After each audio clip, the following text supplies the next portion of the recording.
주님께서 여러분과 함께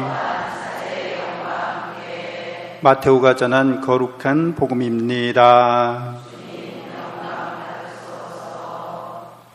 그때 사람들이 마귀 들려 말 못하는 사람 하나를 예수님께 데려왔다. 마귀가 쫓겨나자 말 못하는 이가 말을 하였다.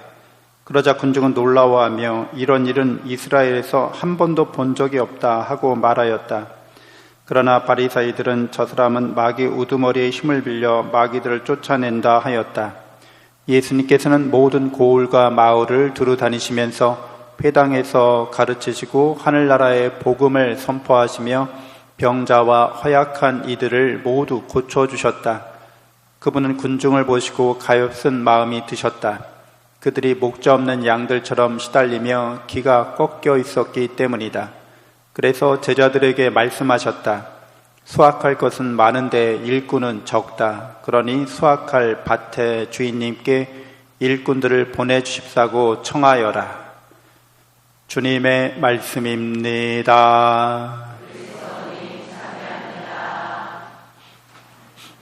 참 예수님, 하느님의 복동이 고맙습니다. 고맙습니다. 네, 오늘 우리는 야곱이 처한 상황에서 그가 얼마나 힘든 일을 겪고 있는지 알게 됩니다. 우리 인생사에서도 이렇게 힘든 일을 겪을 때가 있죠. 그러니까 형과의 관계 안에서 큰 위기 상황이 닥쳐오고 있는 거죠. 형을 속였잖아요. 그래서 형의 장자권을 빼앗았잖아요. 그 형의 성격이 원래 다혈질이고 좀 성격이 거칠죠. 그래서 결국에는 그 어머니가 레베카가 자기 오빠네 집으로 외삼촌 댁으로 이제 피신시킨 거죠. 그래서 이제 거기서도 산전수전 다 겪다가 고향 집으로 돌아오려고, 아버지 집으로 돌아오려는 이 과정에서 형이 자기를 마중 나오고 있는데 군사들을 많이 거느리고 오고 있다는 거예요. 나 이제 죽는 거 아닌가? 이런 위기를 느끼는 거죠. 그날 밤에 이제 다 그 야복 나룻강을 건너보내고 자기 혼자만 남은 거죠. 이제 이 힘들고 어려울 때는 결국 혼자잖아요. 그 혼자 남은 야곱, 우리 인생에서 힘들고 어려울 때 우리 각자를 드러냅니다. 그때 난데없이 이제 자기 혼자 남아 있는데 난데없이 어떤 낯선 사람이 와서 씨름하자는 거예요. 그러니까 이거는 힘든 상황을 어떻게 보면 의인화했다고도 볼 수 있는 거죠. 자기한테 씨름을 거는 거죠. 네가 이기나 내가 이기나 해보자고 힘들고 어려운 상황에서. 그러니까 이 힘들고 어려운 상황에서 포기하거나 지쳐서 그냥 절망하거나 그럴 수 있는데 끝까지 싸우고 있는 거죠.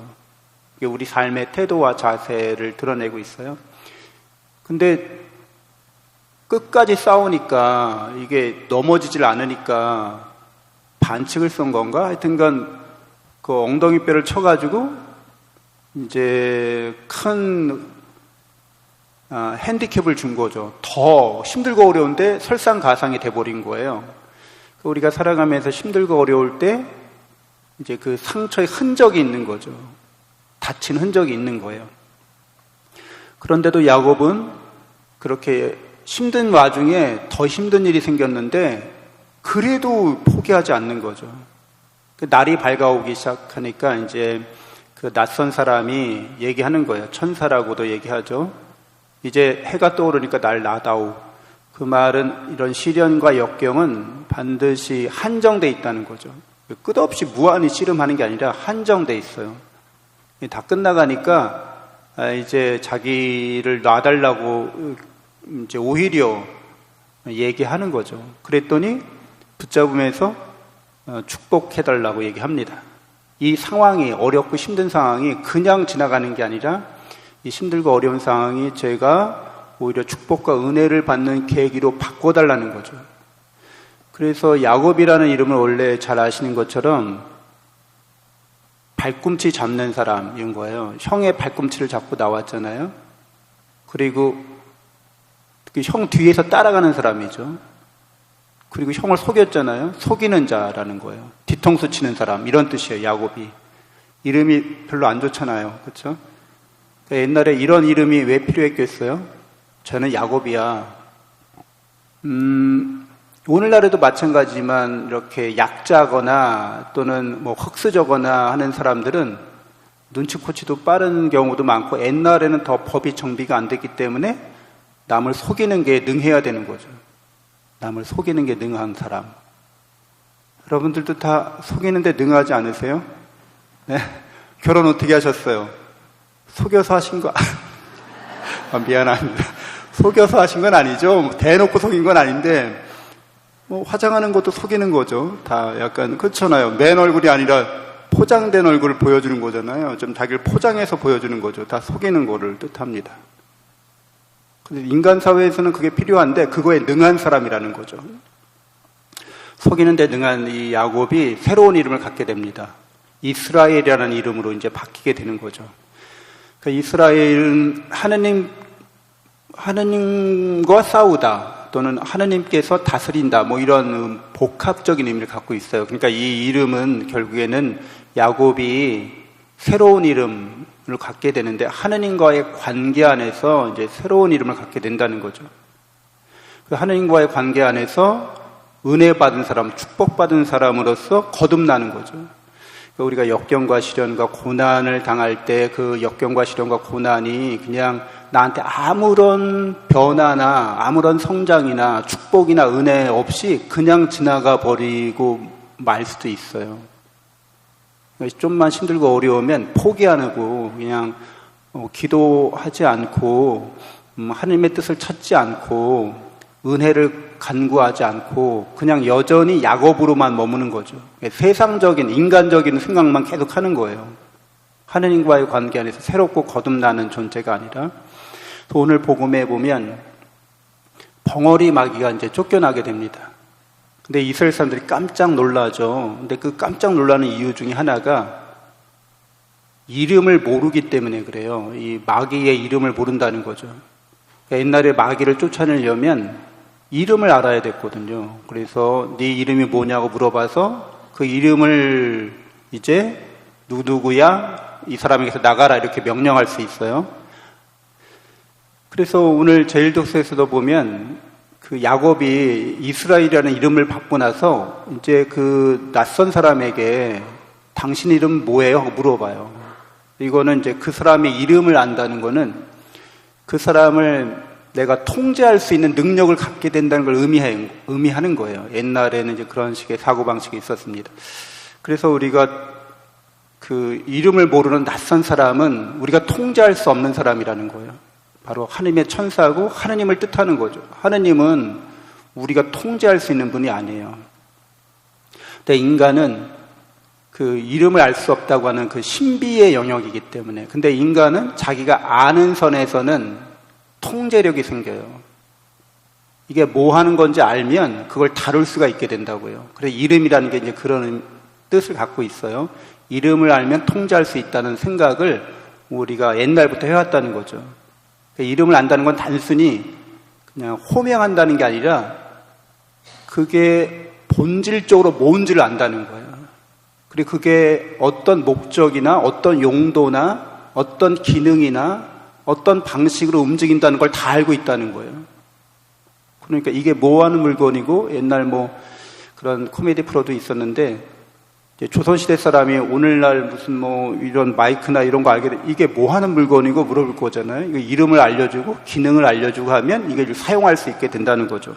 근데 벙어리 마귀는 말을 못 하잖아요. 그러니까 네 이름이 뭐냐고 물어볼 수가 없어요. 말을 못 하니까. 그래서 쫓아낼 수가 없었다는 거죠. 옛날 사람들이 그렇게 생각했던 거예요. 근데 예수님은 이름도 안 물어보고 그냥 쫓아내신 거예요. 그래서 예수님은 하느님의 아드님이시고 전지전능하고 전선하신 그런 하느님이시라는 게 이제 드러나는 거죠. 그래서 그 사람들이 깜짝 놀란 거고 우리 삶에서 이렇게 이름을 알 수 없는 신비하신 분, 우리가 감히 통제할 수 없는 분, 그분이 우리의 이름을 지어주신다는 거죠. 우리가 그 이름이라고 말하는 것은 본질은 하느님과 우리가 어떤 관계에 있는지를 밝혀주신다는 거예요.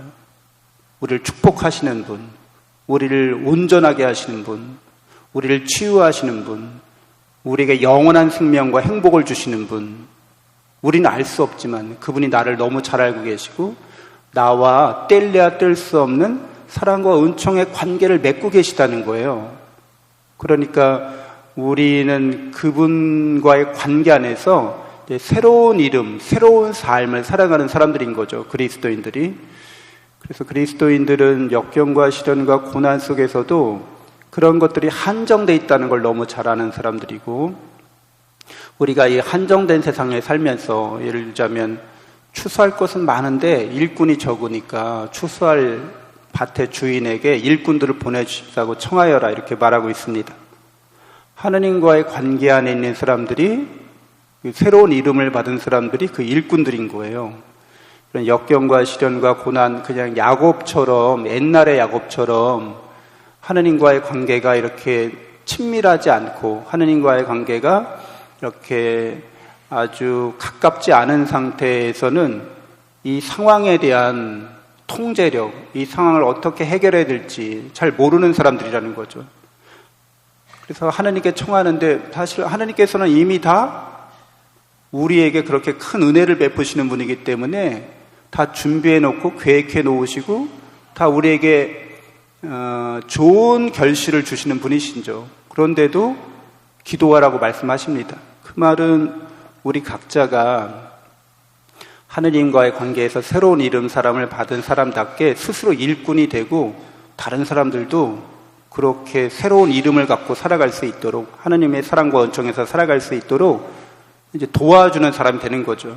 그래서 설령 우리가 그 말을 못하는 벙어리 마귀처럼 도대체 이걸 어떻게 쫓아내야 될지 모르겠다 싶은 그런 일들도 예수님과 함께 있으면 우리 역시 그분의 힘에 힘입어서 그런 마귀들을, 악한 상황, 난 좋은 상황들을 물리치고 승리할 수 있겠습니다. 잠시 묵상하겠습니다.